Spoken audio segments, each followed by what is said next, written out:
Generation Science Standards. My name is Francis Vigent, and I have with me today the Director of Curriculum Instruction for Manchester Essex Regional School District, Scott Morrison. I'd like to just introduce... Hey, Scott, how are you? Good. How are you doing today? Good, good. So just to introduce KnowAtom and Manchester Essex to our audience, KnowAtom is really focused on higher order thinking, and through Race to the Top, we had the opportunity to work together with Manchester Essex in an initiative called STEM Squared, Strengthening the Teaching of Elementary Minds in Science, Technology, Engineering, and Math.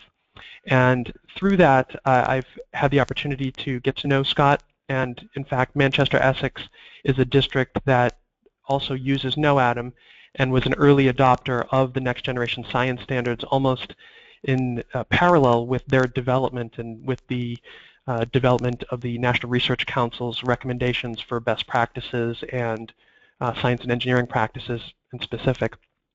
So we've had the opportunity to sort of take this journey together along with some of our other clients, and I'm really happy to have Scott with us today because Scott is not only a teacher with 22 years of experience starting in urban education as a math science teacher, but he's gone on to spend 8 years as a principal and then another 8 years as Director of Curriculum Instruction through a variety of different kinds of districts from urban to suburban. And he is currently wrapping up his PhD in organizational leadership in education from Northeastern University. So we could go on, but thanks, Scott, for joining us. And I'd like to jump right in here and just let folks know that if you're on the live session, we are going to take question and answer for the last 10 to 15 minutes at the end.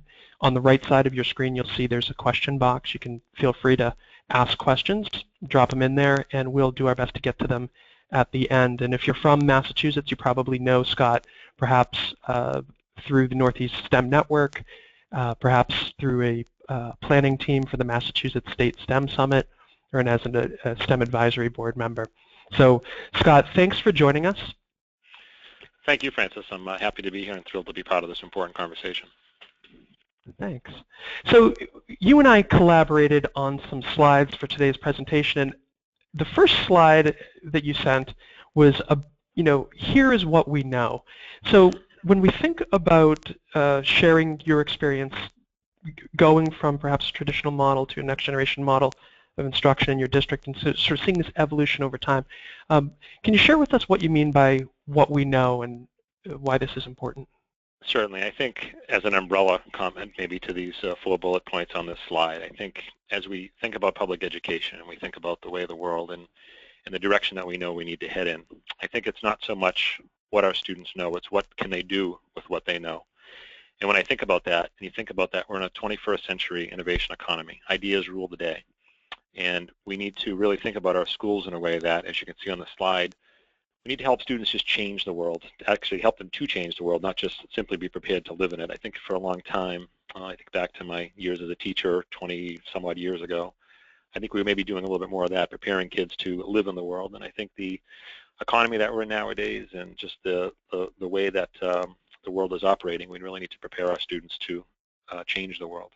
And I think the way that you do that, and we'll talk about this, you and I have had these conversations through our STEM Squared experience together, but I think the way that we do that is we really need to shift the focus of school from the mere acquisition of knowledge and more towards an understanding of the learning process. And that ties in with that idea of, children having knowledge of what they can do with the information that they have, not just having the information. And finding the tools in delivering the professional development to teachers where they can develop the creativity, critical thinking, problem solving, and reasoning skills needed for the 21st century within our students. I think that sort of sets the stage for a lot of the focus of our conversation today.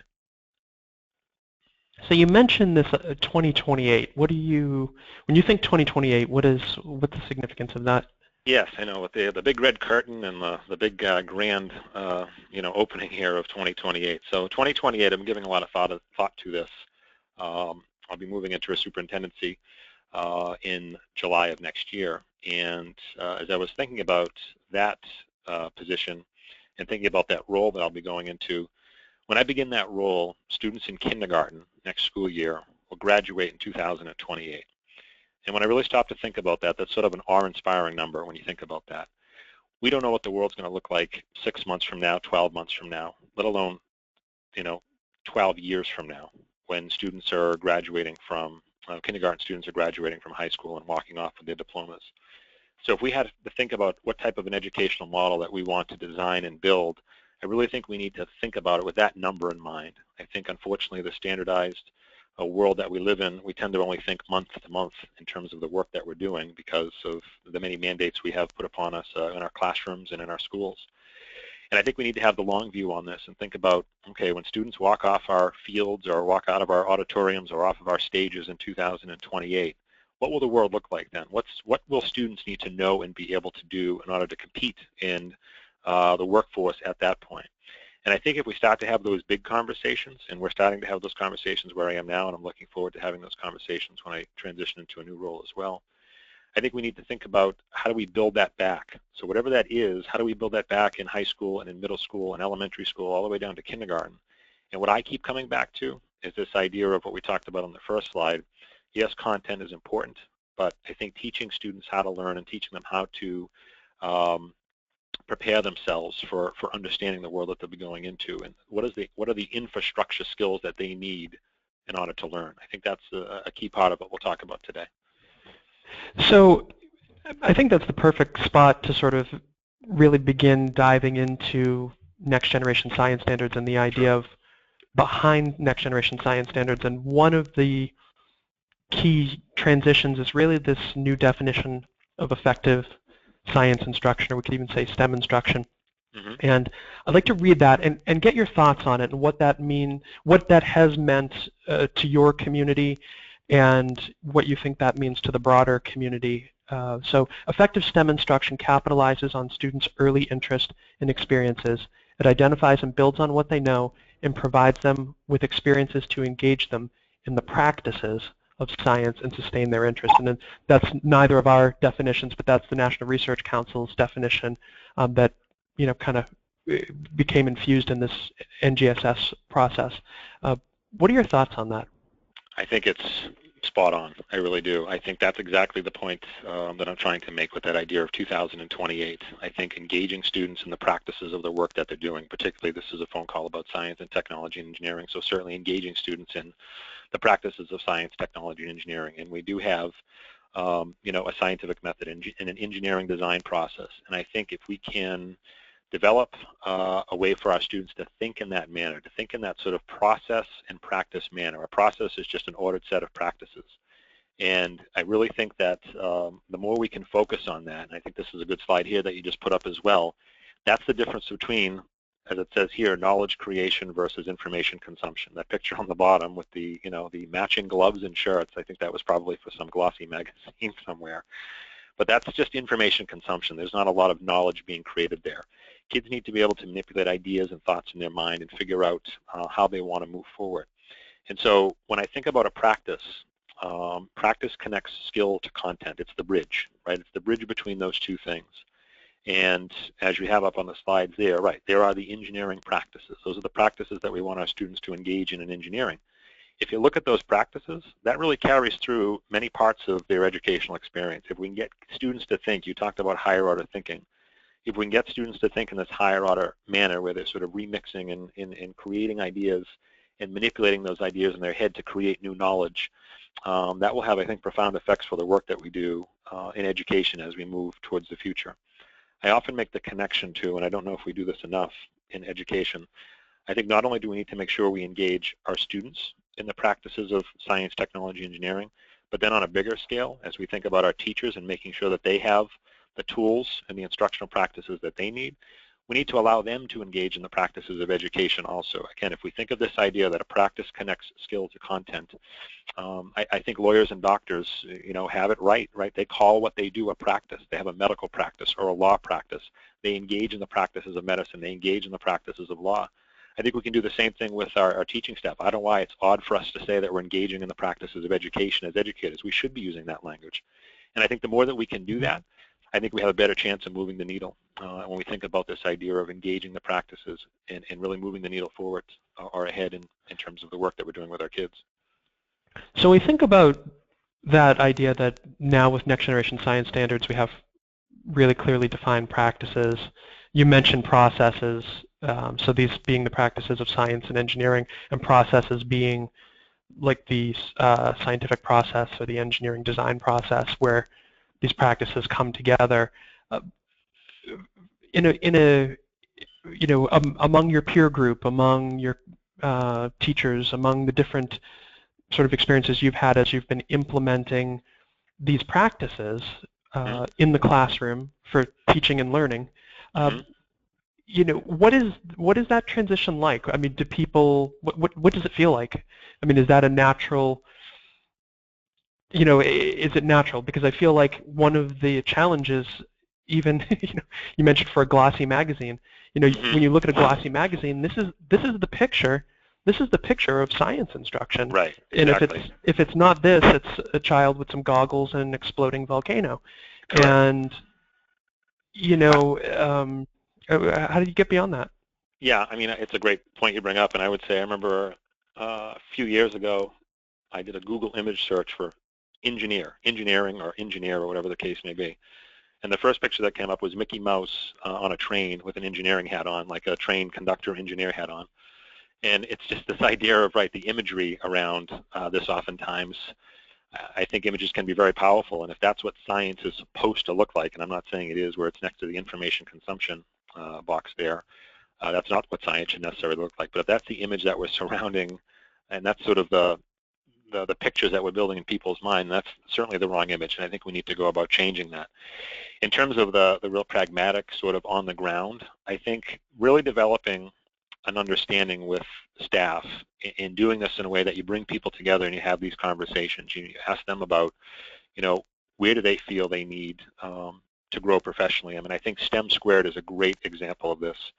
And STEM Squared is a great example of this because when we put that program together, we had a lot of people turn out for science professional development, high-quality science professional development. They were coming on their own time and doing their best to make it work. And that, I think, told me that folks really need, especially at the elementary level, really need to develop a stronger understanding of what it's like to teach the science, technology, and engineering standards. I think at the heart of this is developing within kids and teachers, and Rick Wormelli says this, and I think it's so true, meaning making is the root of perseverance. And if students make meaning, they'll continue to persevere with the work that they're doing. I think the same holds true for our teachers as well. Meaning making is the root of perseverance. So as we deliver the professional development to our teachers and we start to have the conversations about this, and we're going to talk about the why a little bit later on in this, but I think focusing on why this is important is something that really helps to move the conversation, and we'll jump on that a little bit more, a little bit down the road in this presentation today. So, before we get to the whys, I guess, the difference, and I think that that's maybe a point that's worth pointing out here. When you look at these two pictures, really what's the difference? And I know that you're saying knowledge creation versus information consumption, but if you kind of think about it, I think maybe you provided this slide, and I thought this was really kind of interesting, how knowledge does not equal understanding. Why is it, what is it that's the difference? Because, is there something that stands out to you here? Sure. So if you can go to that bike slide for a second. I know that might be two ahead, that one there, right. So that's a great, there's a great video. I think it's on YouTube. It's called The Backwards Bicycle. If folks get a chance to watch that, I would highly recommend it. I think the implications to education and the work that we do on a daily basis is highly correlated to the gentleman who put this video together. As you can see in that picture of the bike, there's a gear there. And he's an engineer, I think, by trade, and he had the folks in his office area or a garage or wherever he was working out of reverse the handlebars and the tire. So you had to turn the handlebars. If you turn the handlebars left, as you can see that picture, the tire went to the right. And so this idea of, like, when everyone says it's as easy as riding a bike or it's as simple as riding a bike, well, if you think about having the knowledge of riding a bike, well, that doesn't automatically equal understanding, because there's great pictures and video of the gentleman trying to ride this bike, and it took him months and months to undo in his head sort of the habits that he had developed of how to ride a bike to learn how to actually ride this backwards bicycle. And then there's great sort of video at the end of that YouTube picture or YouTube link where he goes back to ride a regular bike, and people looking at him like, why can't this guy ride a bike? And it's because he had for so long worked on riding a bike this way. He then has his son ride the backwards bike, and his son is able to do it in a much quicker time span. And so what moves knowledge to understanding is this idea of practice, right? So the knowledge of how to ride a bike, if you just got on this bike, that doesn't mean you're going to actually understand how to ride it. You actually have to engage in the practices. And Gladwell's quote there, which I think is so fitting, practice isn't the thing you do once you're good, it's the thing that makes you good. And if you go back to that previous slide, Francis, I think that will correlate this thing here from this quote from Valerie Strauss. I read this online, and it just so stuck out to me in terms of when kids understand how their minds sort, store, retrieve, integrate, and relate information, they know how to create knowledge and sometimes even wisdom. Again, that's that idea of moving beyond just, hey, remember this, hold on to this information.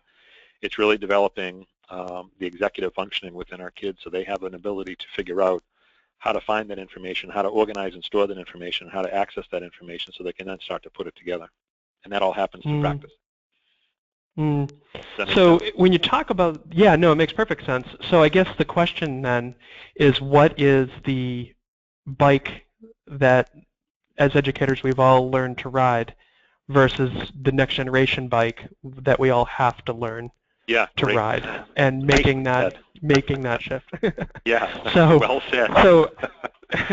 So this is a slide that we often use at KnowAtom to talk about the traditional model of science instruction that I think we're all taught as educators traditionally. And I think this is changing, so I don't want to paint with a broad brush or too broad of a brush. But the idea that content flows through a teacher whose role it is to be an expert, and that teacher then plays the role of expert by getting on the stage and modeling the facts, explaining what, demonstrating phenomena, and then the students being good students, turning around and being able to bring back what they've seen, and do that through recall or repeat, summarizing the phenomena. And so, I think, at least at KnowAtom, that's the picture of the bike that we have. I mean, what are your thoughts?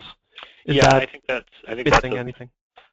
a fair assessment. I mean, I'll only speak to, I don't want to paint with a broad brush either. So I'll speak to my experience. And when I think about my experience as a fifth grade science teacher, as a 21-year-old fifth grade science teacher when I was hired, fresh out of college, that was absolutely the model I followed because I didn't know sort of any different. And I think it's a model that, particularly around science, I think maybe not in every single subject area, and I would say particularly at the elementary level, you tend to see this, and it's not the teacher's fault. It is clearly not the fault of a teacher because that's sort of perhaps the way that they were trained. In my mind, I don't think we've provided the tools and the instructional practices in science, again, particularly at the elementary level, so people can think about how they deliver their information differently. So to me, in this traditional model, we're sort of bypassing the brain of both the teacher and the student, right? It's just sort of like, here's the information, let me transfer my notes into your notebook, and we'll call it a day. And I think that's just because that's sort of been the model that has been, pushed, or whatever the case may be. We have not provided the appropriate amount of training, again, to our elementary staff. And again, that's just speaking for me and my experiences. I don't know what it's like in the rest of the world. I'll be interested to hear if we get a time at the end to talk to some folks. But I think that's where it's incumbent upon school leaders to make sure that we are providing the training and development, because it is that important. I think shame on us in public ed that, again, in my experience, the majority of kids don't get any sort of organized science until 6th grade in a lot of places. I mean, this is me now talking to people outside of my district and having conversations with colleagues from across the state. Science, when I came here to this district, we did an audit. We did a time audit to try to figure out, like, where are we spending our time? And in some cases, science was, 2:30 on a Friday, and that's really not science, right? That's just sort of being able to say you did some science. And again, that's not the teacher's fault. It's the way that things have been set up in the past. And I think we need to make a conscientious effort to go about in changing this, because, again, if we go back to this idea of practices in higher order thinking, science, technology, engineering, math, these are the great subjects for us to do this in. Well, and I was just going to ask about that because when you think about these next generation science and engineering practices, which are now a part of the next generation science standards, I mean, it's one of the foundations. It's a part of the standards here as of January 26th in Massachusetts, science and engineering practices. They've been part of your district, at least as far as I know we've been there. How do you see these crossing over into other disciplines, particularly ELA and math, where I think, it doesn't surprise me at all that you did a time audit and found math, not math, but science being sort of low man on the totem pole, especially when No Child Left Behind was, much sort of more in focus than it is now. But nonetheless, it sort of created these habits. But the thing is that is there an element of oversight there, in the sense that is science and engineering in these practices useful to the other disciplines? Is it a forum for them in some way? I think it certainly is, and I think, again, I have found, when you talk about pragmatically, when we've done presentations, or when I've done presentations, rather, around the district here in terms of, sharing information about the new science and engineering standards, and really trying to help staff make meaning, right? Again, if we go back to Wormley's quote of meaning making is the root of perseverance, I think one of the things I connected this to is I would say to the teachers, where else do you use practices? And folks think on it a minute, and they go, I say, writing practices and processes, because we talk about a process just being an audit set of practices, right? And they say, oh, we have a writing process. I said, exactly. So what's your writing process? And they say, well, you do pre-writing, and then, you do some drafting and editing, and, whatever the order is. That's not on my brain right now, but the whole writing process is a process that folks are familiar with. And so I say to them, okay, does the order matter? Yep, the order matters. Absolutely it matters. You can't, although some kids like to think their final copy is their first draft, the order definitely matters. And so when we make that connection to the writing process, and we say to them that, right, so the writing process is just an ordered set of practices that students engage in when they're writing. It's no different in science and engineering. We have a set of practices here that we want our students to engage in. And when I look at these practices, if you just look at those blue words, right, analyzing, planning, developing, constructing, evaluating, communicating, that's all higher order. You go back to Bloom, 1956, right, his Bloom's taxonomy, his tiered taxonomy of cognitive thinking. And I think when we think about that, I think too often school is kind of focused on more of that rote. And I think if we can, beautiful, hey, nicely timed. I think if we can, I'm telling you, that's good. I think if we can move our students up into that higher order thinking, creating, evaluating, analyzing, and I love that idea of taking information apart and exploring the relationships and critically examining and making judgments and using information to create something new. These are life skills, right? I want my nieces, when they graduate from college and head off to the world, I want them to be able to analyze their first contract and evaluate, a house home inspection if they're buying a home or whatever the case may be. Like, those are skills that we certainly need to cultivate, and they're beyond just skills for school. They're life skills in many, many ways, and this is where I see science being just fertile ground for us to really begin to develop this. And again, I'll go back to my number of 2028. Like, this is exactly what I'm talking about. What will the world look like in 2028? I don't know if the kids are going to have to memorize their 50 states and capitals by 2028. I'm not sure if that will still be in the curriculum, right? But boy, I bet you they're certainly going to know how to evaluate and create and analyze and construct and communicate and collaborate and do all those other things. So if we can build that infrastructure in from K through 12, boy, do we have a good chance of really making some changes here. Well, I'm glad you brought up higher order thinking, because this is a slide we often use to really talk about that, and you'll notice that we've reorganized it. Bloom's taxonomy is traditionally a 6 level: remember, understand, apply, analyze, evaluate, create, right? So what we've done is we've really thinking about this, the role of science and engineering through the lens of next generation science standards, and I think really true to what the disciplines are. That creating, evaluating, and analyzing happen simultaneously. To your point, you don't, sort of go to buy a house and you sort of say, well, okay, we're only going to analyze. We're not going to evaluate. We're not going to apply. These things happen simultaneously, and I think the creative aspect too, oftentimes, is in finding a solution, because nothing is really perfect. And that could be the house you walk into, and we're from New England, so there's an awful lot of older homes here, and Exactly. nothing's perfect, right? Right. And so you have to have creative solutions sometimes.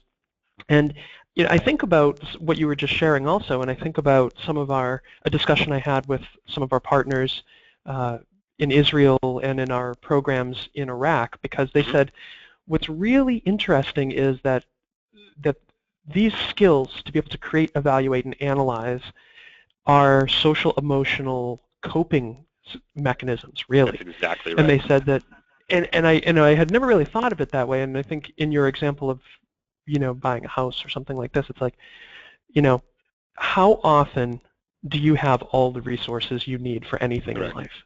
Right. And you think about sitting down to write an essay even, it's like you have to brainstorm. You don't even have all the ideas, right? So that's a creative process. And then there's an an analytical piece of this too, and sort of, norming and then forming, and that's ELA. So anyway, so not to riff too much on this, but I think you bring up a really great point. And one of the other slides that you provided, which I'd like to share with folks before we move a little further down the road here in our discussion, is this idea of how we create this environment. And you mentioned KnowAtom, so that was nice of you. But what do you mean with this diagram and how we create a learning environment for this, and this being higher order thinking and specifically the practices and processes and what the next generation science standards are requiring of educators and districts? So again, if we think about all the things that we've talked about, and I think our focus really has to be, a big part of our focus needs to be on making sure that we provide the high quality professional development to our teachers that they deserve. We can't expect them to do these things without the support from an administrative team and without the tools and the resources that they need in order to do this. And so I just love this picture, and it's a picture that I found on Google. And I really think we're in a very unique time in our field right now. If you think about it, we have 20-year-olds working with 30-year-olds, working with 40-year-olds, working with 50-year-olds, working with 60-year-olds. And there's power in that, right? That's that first bullet point there. The strength of our profession right now is really the intergenerational dynamic of our teaching force. And to me, the knowledge piece is the 20-year-olds coming out of college. They come into our classrooms, they come into our schools, and they have a ton of knowledge. And they have collected a lot of dots, right? And our veteran staff, the folks who have been at it a while, they've connected those dots. They've taken all that knowledge that they've had and they've connected it all. And so to me, there's such power in grasping that. Like you talk about the practices of education and engaging our teachers in the practices of education, that's what we should be harnessing, right? That's the work that we should be doing now, is really trying to do the best job we can of matching up the newbies fresh out of college with the experienced folks who have been there a while, and start to have those conversations and create a forum for that to happen. We do that often here. We'll get a handful of subs for the day, and we'll free people up, and we'll have a day where we connect the veteran folks with the newer folks, and they're beginning to kind of pass on some of that wisdom, while the younger folks are passing on some of that new knowledge that they've learned and some of these new techniques and things that they've learned in their classes. And so if we do that, right, if we really provide that training, and then our teachers are modeling sort of these best practices, and then they have a better idea and understanding of how they can run and operate in their classroom, I think that's another great way to do this. There's another quote, and this one isn't mine, but I love it. It's just so poignant, I think. We need to prepare students for their future, not our past. And I think oftentimes, when we think about education, everybody's been through it. Parents, everybody who in the world has been through some form of education, whether it's public or private. And so everyone has an opinion on it, obviously, because they've been through it. And they say, well, what I had worked, right? And that's great, but we're not preparing kids for that. We need to prepare them for their future. And I think we have an idea of what the future is going to look like. And so now it's up to us to figure out, how do we figure out how to get there? And, it's interesting. A quote that comes to mind that that idea of we don't want to teach to the past because as an innovation economy, as an economy that relies on solving problems, is really, I guess, what innovation is, right? So some of those problems are social, some of those problems are technical, some of them are, physical, some of them are not, so Mm-hmm. so whether it's software, whether it's a machine, whether it is communication mechanisms and all these sort of things, that's where things are going, and it is very much a different world than even 20 or 30 years ago. And I see exactly what you're saying, that how people, and as a teacher myself, I have a very similar story. Started in an urban district, spent time there as a high school math teacher, then went on to be an elementary and middle school STEM specialist, and taught there for a number of years, actually, also as part of my role here at KnowAtom early on. And you see folks get stuck in the past, almost a prisoner of the past. And the quote that comes to mind, and I believe that it was JFK, sort of, he had this quote that your rights end where somebody else's nose begins. And I hope it was JFK. If it wasn't JFK, I stand corrected. And I think about that, and I think about how, as an educator, it's easy to see what has worked and sort of get set up with your curriculum and materials and everything, soup to nuts, and you've done it a number of times and you know how it works, and to kind of stick with that, and almost feel like it's your right to stick with it because it worked in the past, and so on. But I see that, like, where does that end? I would change his quote to say, not where someone else's nose begins, but where somebody else's opportunity begins. Yes. And yes. I see that as the student, right? Mm-hmm. That their nose is their opportunity, and to be kind of a prisoner of the past is really to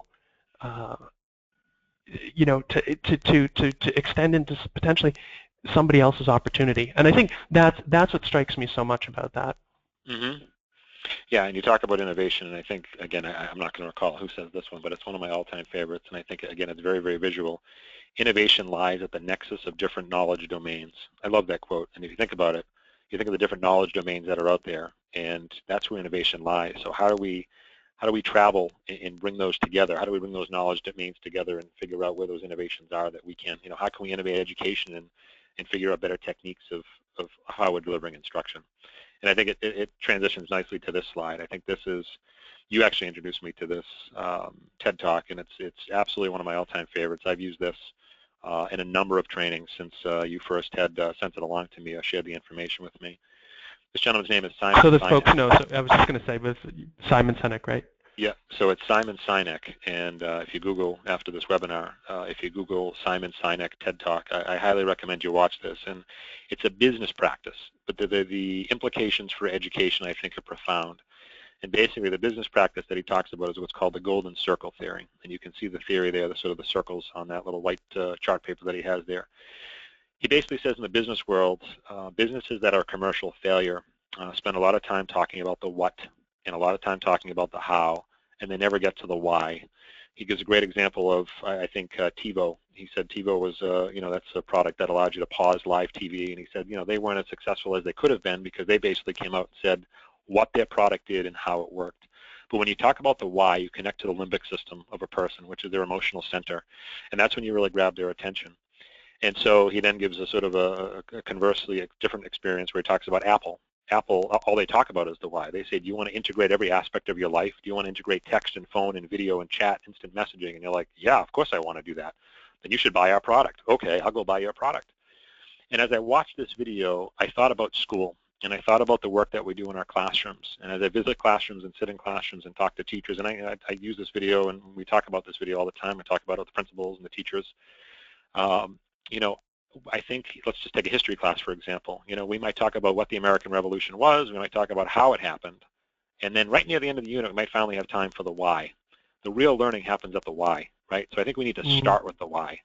And if we can start with the why when we're training our teachers, right? So that goes back to that idea of making sure that our teachers have the skills and knowledge necessary.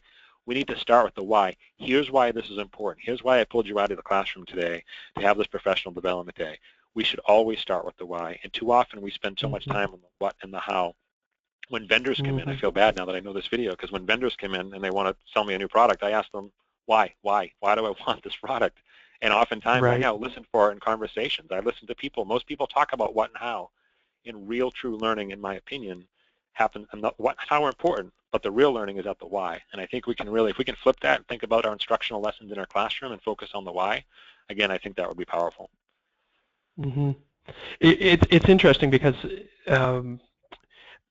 in thinking about professional development and when we are talking, so we being KnowAtom, and we are talking with folks about the kind of questions that we ask of students in class, it's really interesting to see the trend or the default to what, which Mm-hmm. is almost sort of presents itself as a fill in the blank.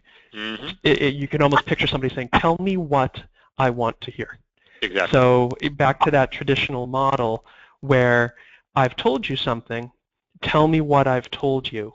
And it's exactly that. It's students being asked to be in that role um, of handing back what was handed to them. But Mm-hmm. when you transition to those higher order questions, the whys and even the hows, depending on how that's framed, you really start you start to change the purpose of instruction, I Mm-hmm. think. And I was going to ask that in terms of your thoughts about the next generation sort of model of instruction, and I wanted to get your thoughts on this. This is a kind of a diagram we've used a lot. The idea that students are developing practice skills and that the next generation science standards are changing the role of the teacher from being the one who tells what and asks what, and instead the one who adjusts supports so that students can develop those practice skills and then apply them through the processes to the content so that they're Mm-hmm. actually developing and using it and engaging in being scientists and engineers. So do you see that as, what's the relationship you see to why, and starting with why here? Right. So I think there's many connections to the why. I think they did a really nice job in the next generation science standards of articulating the practices of science and engineering, getting to the disciplinary core ideas, and then getting to the standards connection. So sort of the three dimensions. When you think about the sort of the three dimensions of the next generation science standards, I think when you think about those dimensions, it really builds towards the why that this information is important. And so as I look at your diagram, which, hold on, there it is. Sorry, I just tuned out on me for a second. The why gets to, it's no longer sort of the, people talk about the sage on the stage. It's no longer the teacher saying, here's this information that I'm going to pass from sort of my notes to your notes. It is more of an iterative process where, as you can see with the dashed lines there, everybody's kind of going through this together, and the teacher is more of the guide on the side, so to speak. And it's a little messier. There's no question about it. I mean, it's the kind of thing where you have to be willing to give up a little bit of the control in your classroom. I think we often confuse classroom management with, just order and quiet.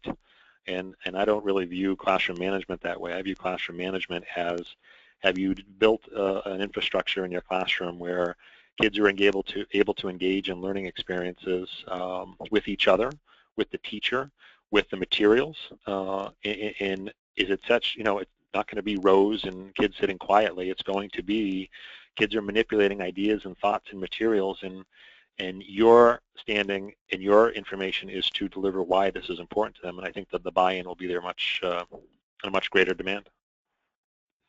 So I wanted to kind of take this even more concrete in a second and ask in terms of Simon Sinek and that sort of the golden model here of the Golden why, circle. Yeah. or golden circle, the why, the how, and the what.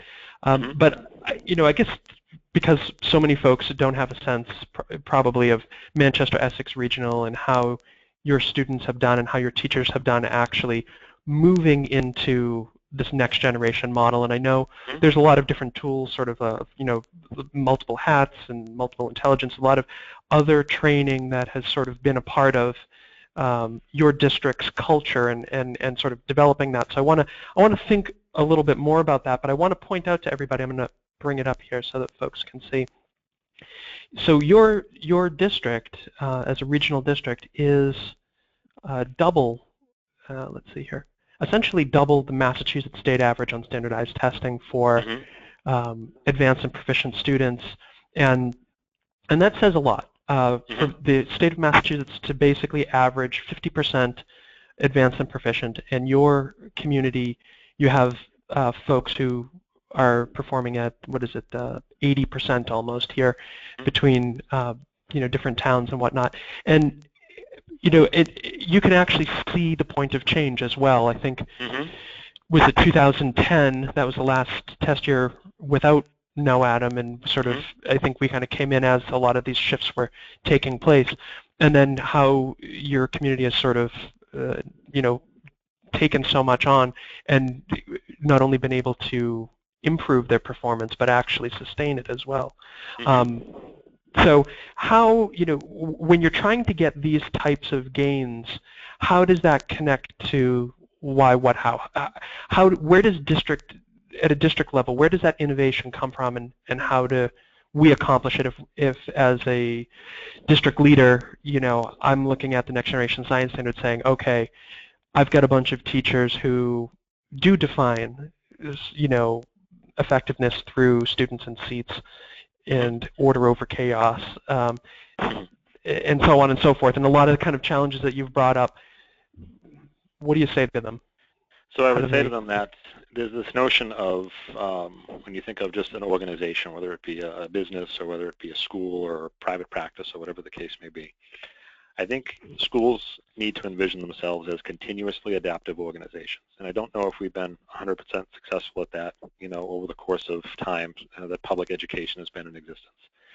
And I think when you think about a continuously adaptive organization and viewing your school district in that way, right? So you're a school district, but you're also a continuously adaptive organization. You're adapting. You're changing to the needs of, the students that are in front of you based on the world that we live in today.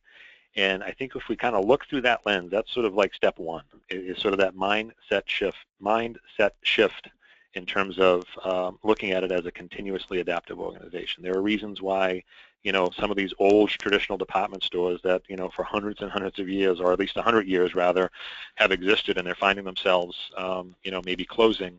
It's because maybe they haven't been continuously adaptive. And I think we need to think about education that way. So I think that's really step one, is really having that conversation, right? If you want to be a world-class school district, what does that mean? And I think it's really thinking of yourself as a continuously adaptive organization. And then everything sort of flows from that. If you make that decision, you say to yourself, okay, we want to be on the cutting edge of what we know needs to happen, then you have to build a culture for that. And it's not going to happen overnight, but it's like that old saying, how do you eat an elephant? And it's one bite at a time. And I think it's very true in this as well. So when we, concretely, if we use KnowAtom as an example, I had a couple of go-getter science teachers at the elementary level that I knew if I put a product in their hand, they would become sort of the Amway or Tupperware representatives, so to speak, and they would do much more convincing than I would ever have to do in terms of getting other people on board. And so we brought those two folks in. We gave them the professional development that they needed, so they had the support and the tools. Again, another key feature of making yourself a continuously adaptive organization is making sure you're giving people the tools and the support that they need. And that might sometimes, I think probably one of the questions is going to be, well, how do you afford all that, right? We have to, I think, really think about what's important. And are you doing things in your district that is preparing students for your past as opposed to kids' future? And then you need to maybe make some of those hard decisions. And so we got the program, again, if we use KnowAtom as an example, into the hands of those couple of teachers. They tried it. They worked it out. We had other teachers rotate in to kind of see what was happening. The teachers who were teaching it kind of understood the why of why we were teaching in this way, why we were thinking about, it's not just science on Friday from 2 to 2:30, where there's a very sort of step-by-step experiment, and if you get to the end and it works, great. If it doesn't, sorry to hear that. It's more of like, if you failed and it didn't work, that's great. That's actually a good thing. Let's go back and see why it didn't work. Where along the way, where along these practices did it not happen as it should have? And that becomes sort of that reflective part of it. And so then from there, the program really, again, if we use KnowAtom as an example, we then advanced it to an entire grade level, and then we said, okay, and then we advanced it to another grade level, and over time, this is if you go back to that, chart there, Francis, if you don't mind, the Essex one. I think Essex is a good example of this. Sure. So yeah, so you can see there that the trend overall is up, and it took some time, over 4 or 5 years or so, and going from less than 60% advanced to proficient over to almost 80% advanced proficient.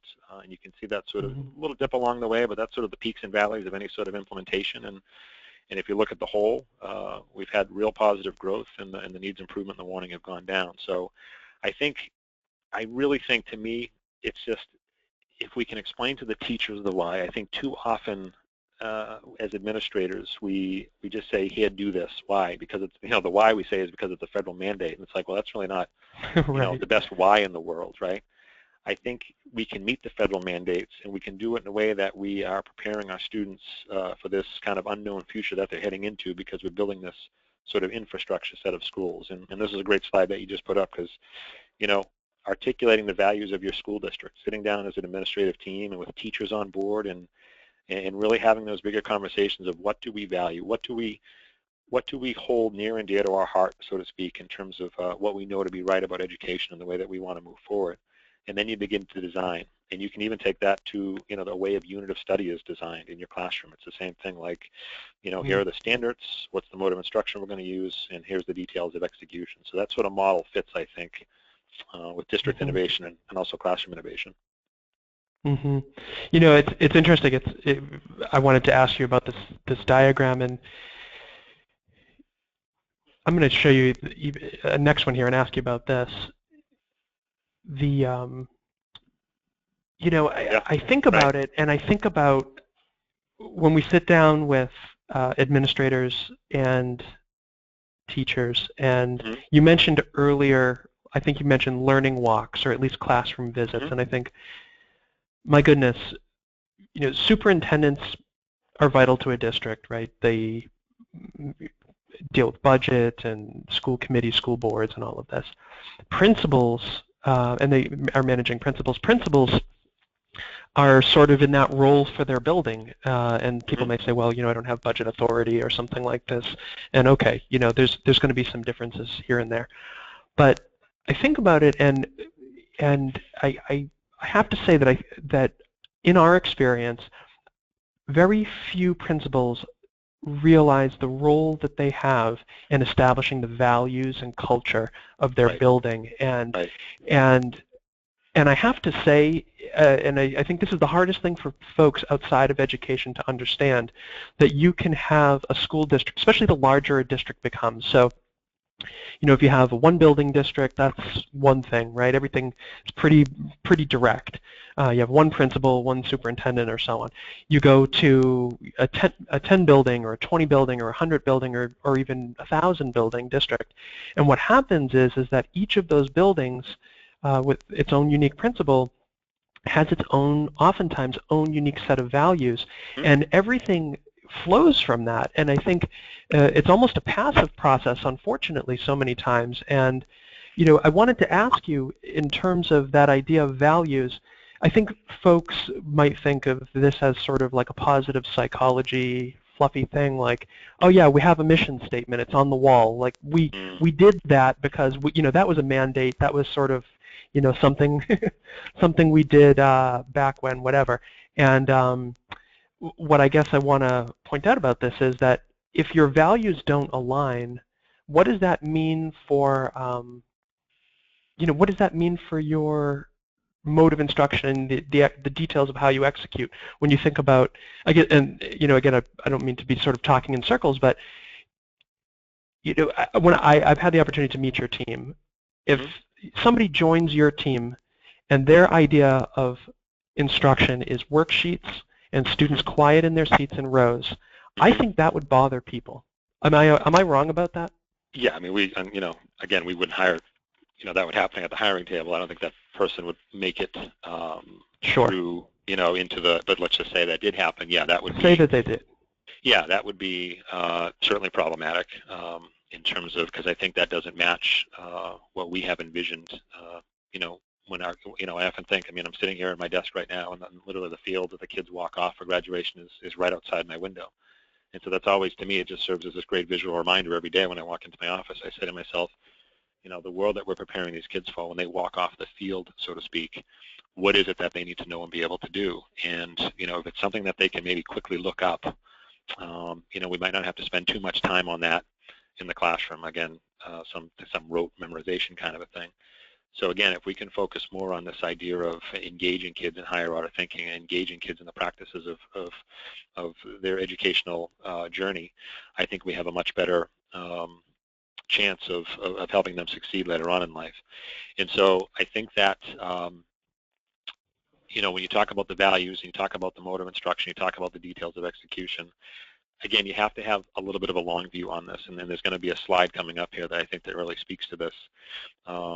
Can you go to that quote slide? Because I think that's actually pretty fitting here, the Arthur Ashe quote. This one here. I mean, to me, we could have started with this quote. We could have ended with this quote. We could have put this quote in the middle. And I think this has to be a huge takeaway for today, which is start where you are, use what you have, and do what you can. And I think that's just so crucial because everybody is at a different point. And it can sometimes seem extraordinarily overwhelming to think about, oh my goodness, wait a minute, I have to change an entire culture, or I have to do this, or I have to change my instructional practices, or whatever the case may be. Anything worth doing is going to be worth the time it takes to do it. And if you just make one change, you make one or two changes, this month, and you make one or two changes a couple months from now, and then at the start of next year, you make another couple of changes, and then over time. Again, it's not all going to happen by, March 1st, all the things that we talked about today. You talked about the principles and having principles that have different values. That could be another whole webinar. I mean, when you talk about just building those relationships and having those relationships with people, all of that takes time. And so I know we always feel a little bit under the gun, so to speak, in terms of we need results now. And it's tough to keep maybe school boards at bay and try to convince people that, look, we're on the road and we're doing what we can. And I understand those challenges. I do. And I think you just have to keep chipping away at it bit by bit. And I think this quote has really served as a guiding light to us as we think about the work that we do here. No, I think you bring up a great point, and I think that, if there were a few books that I would recommend to people along the lines of a lot of what we've talked about today, one being Tribal Leadership by David Logan, and the idea of how, because each building in a school district it's its own tribe with its own culture and has its own method and way of communicating, and so you really need to understand that. I think from an administrative perspective, it would be one thing that I would recommend. And I know you mentioned Simon Sinek. I believe he has a few books as well. He does. That I don't know if you would recommend, but I think are key to some of these ideas. I think, this maybe just, I know we want to maybe do some questions, so maybe I'll end with this, and that is that this sort of visual, it's the farmer who says, I don't have time to build a fence, I'm too busy chasing all the cows, and it's like, well, if you built the fence, you wouldn't have to chase the cows, and so I think when we think about the work that we do in public education, are we running around chasing metaphorical cows when maybe we need to kind of, build that fence, so to speak, and define what it is and who we are and what we want to be and where we want to go. I think that's a fantastic point. So for folks, I know we have folks out there still with us, and we'd like to take some questions if you're on the live session. We have probably 5-10 minutes for questions here. So if you have some questions and would like to send those over, you can type them in. I know folks may even be listening in groups, so you may have to gather a few questions from the folks at your table. While we're waiting for a few questions to come in, one of the other things, I guess, too, as we think of, you mentioned several times of thinking of next generation science standards as sort of, I guess, a combination of short and long play, kind of taking a long-term view of things, and a lot of what we've talked about. When you think about things like organizational change, I think about a book that's actually a business book that was written by Tony Hsieh of Zappos Shoes, who has become very, famous for culture. Flat organizational structure, I think. Flat organizational structure, and the name of the book that I'm thinking of is Delivering Happiness. And it's a business-oriented book, but a lot of times he's talking about hiring for culture, and I think maybe one of the reflections here is that in education we can't we can hire new people for culture, but we have to start with where we are, and we have the cultures that we have, and so some of the challenge here is really, and I think you gave some interesting strategies about finding your champions and feeding your champions and helping them to become agents of change. And I think the theme there is really about empowerment. Is that the case? That's totally the case. I mean, I've seen that. That's a successful model I've seen replicated, in many districts where it's sort of that grassroots effort of, finding some people who have that interest. And then, I always think of it as chatter, right? The chatter in the hallways and the chatter in the teacher's room. And when that positive chatter builds, people tend to be a little bit more interested in maybe what is happening. Conversely, when the negative chatter builds, if people are often hearing that, oh, that copy machine always breaks, or this or that or whatever, then people kind of think like, okay, I'm never going to use that copy machine again, or whatever the case may be. And so I think, yes, when you can kind of plant those seeds and tend to them and let them grow, all of a sudden, by shining a little bit of light on them, they really begin to flourish. Other people begin to see them, and they're interested in being a part of it. So I'm sure many people have used that kind of strategy before, but we have certainly found that to be very successful. Great. So one of the questions we have here is, it sounds like stakeholder groups. So outside of teachers, who else is key to this equation? Transitioning to next generation science standards. Yeah, I mean, building leaders, huge. Having the principals on board, and I think that's a key piece because everyone is very busy, right? Everyone in their job for whatever function they're in, whether they're teaching or whether they're a principal or my role or a superintendent, whatever the role that you're in, we all have a million competing demands every single day, and are pulled in a million different directions. And it's easy, I think, maybe for a school principal to just be like, oh, great, next generation science, and it sounds good. Let me know if I can help. And I remember being a principal and saying something to that effect to my assistant superintendent at that time. Just sort of like, great, you're on it. That's super, because I got a lot going on. And I think it's key that, again, it's going to have to be, it's time. It's going to be taking the time, and it's going to be based upon, making sure that you can find the time to do this. But making sure that the principals and the school leaders in the building have a solid understanding of, they don't need to know maybe that, this piece of content is taught in 3rd grade, but having an understanding of how the science standards are put together, the disciplinary core ideas, the practices, and really getting into that part of it. I think the more they understand that, then when they go into classrooms and they see it in action, it will just kind of further reinforce the training that you gave to them. So I think that's a key group. Kind of along those lines, there's another question that essentially is asking, is the next generation science standards basically sacrificing content for inquiry? What are your thoughts on that? Maybe the relationship. Yeah, that's a great question. To me, the content becomes the place to practice the inquiry. I don't think it's one or the other, right? I think the content, whatever the content is just a place to continuously practice the skills that you're trying to, again, if you think about that infrastructure skills that you're trying to pull back from, grades 12 all the way down to pre-K, whatever that is in your district or your town or your state or whatever you decide is sort of like what you think kids need to know and be able to do when they get out into the world in college and career and military or wherever they may be heading. I think that you're not sacrificing content for inquiry. You're actually using content to practice the inquiry.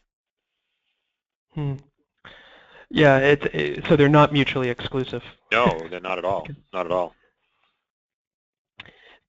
So this one here, let's see. It's maybe a little different flavor of something similar, but it seems different. So I guess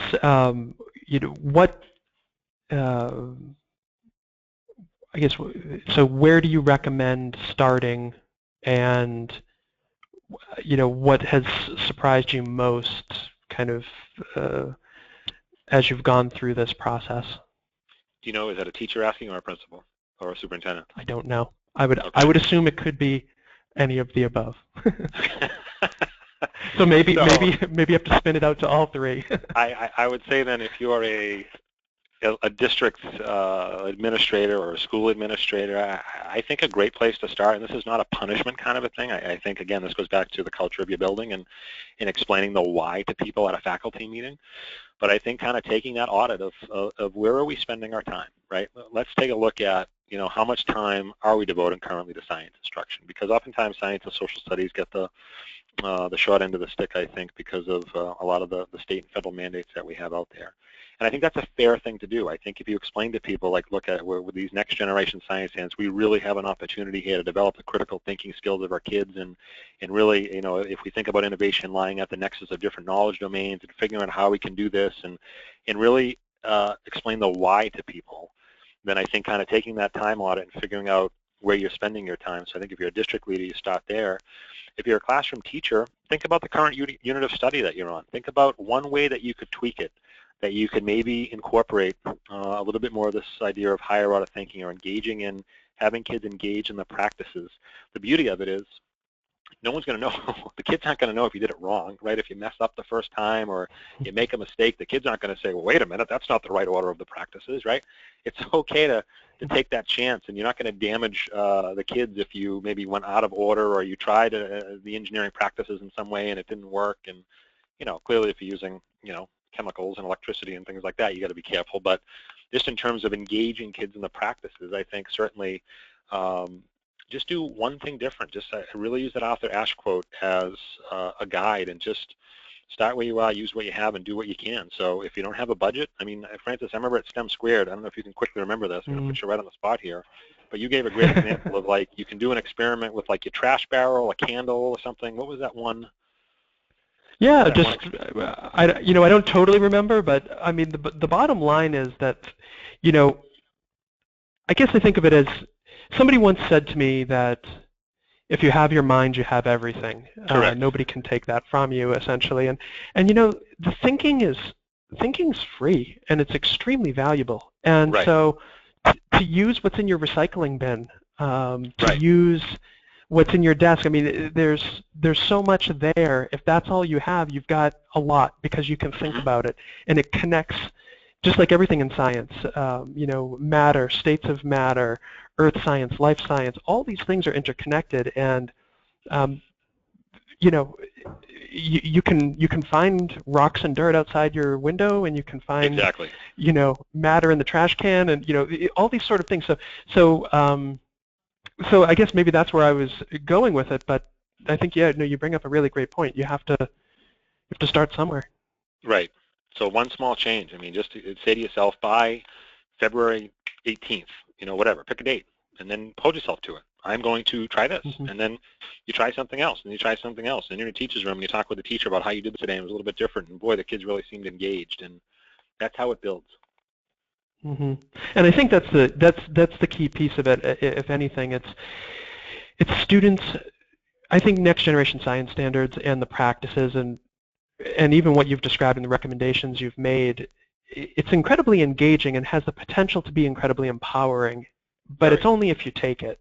Correct. And I think about that idea of starting with the why that you brought up from Simon Sinek. It's like, if we don't start at the why, and instead we start at the what, what's the purpose? Why are we here? How are we engaged? And how are we empowered?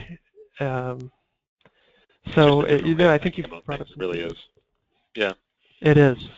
Well, Scott, I really appreciate your time. I know we've gone a little over.